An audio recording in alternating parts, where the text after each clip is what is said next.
Hello, আসসালামু আলাইকুম। আমি ডাক্তার মোর্শেদ বলছি। আমি একজন কার্ডিওলজিস্ট নিউ ইয়র্ক সিটি থেকে বলছি।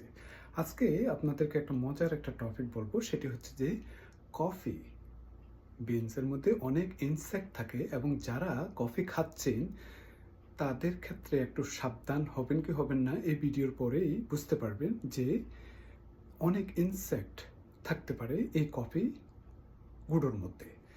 সম্প্রতি একটা গবেষণায় দেখা গিয়েছে যে আমরা যে কফি কিনে থাকি, অনেক কফি গুঁড়োর মধ্যে অনেক ইনসেক্ট থাকতে পারে। সেটা কিরকম?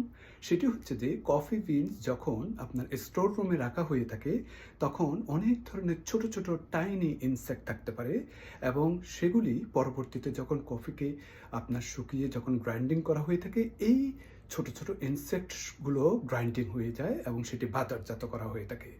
সম্প্রতি এফডিএ বলেছেন এবং অন্যান্য দেশেও এফডিএর মতো অন্যান্য যে প্রতিষ্ঠানগুলো আছে তারা বলেছেন যে 10%-এর নিচে যদি ছোটোখাটো এই ইনসেক্ট থাকে এবং সেটি গ্রাইন্ডিং হয়ে গেলে কফির মধ্যে সেটি অ্যাকসেপ্টেবল বাজারজাত করার ব্যাপারে। কিন্তু এর থেকে যদি বেশি হয়ে থাকে তখন সেটি বাজারজাত করা উচিত না। তো বিশেষ করে বড় বড় স্টোর রুমে যখন আপনার গ্রিন কফি বিনসগুলো রাখা হয়ে থাকে এবং সেগুলো পরে শুকানো হয়ে থাকে, সেক্ষেত্রে অনেক ছোট ছোট ইনসেক্ট থাকে যেগুলি একদম স্ট্রেন করা সম্ভব না এবং পরবর্তীতে সেগুলি গ্রাইন্ডিং করা হয়ে থাকে। তো সুতরাং এখন আপনারাই বেছে নেবেন যে আপনি কফি গুঁড়োগুলি আপনি নেবেন কিনা এবং সেটি দিয়ে আপনি কফি খাবেন কিনা।